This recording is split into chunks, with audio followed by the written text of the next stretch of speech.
നിങ്ങളിൽ ഒരു ആൾക്ക് 100 ആടുണ്ട് എന്നിരിക്കട്ടെ.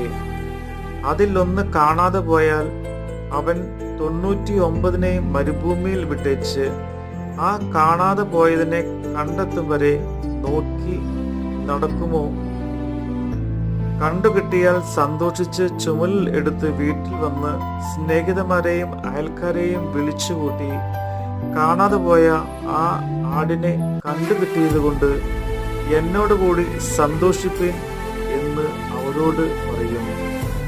അങ്ങനെ തന്നെ മാനസാന്തരം കൊണ്ട് ആവശ്യമില്ലാത്ത 99 നീതിമാന്മാരെ കുറിച്ച് ഉള്ളതിനേക്കാൾ മാനസാന്തരപ്പെടുന്ന ഒരു പാപിയെ ചൊല്ലി സ്വർഗത്തിൽ അധികം സന്തോഷം ഉണ്ടാകുമെന്ന് ഞാൻ നിങ്ങളോട് പറയുന്നു. നമ്മുടെ കർത്താവിൻ്റെ വചനമാണ് നമ്മൾ കേട്ടത്.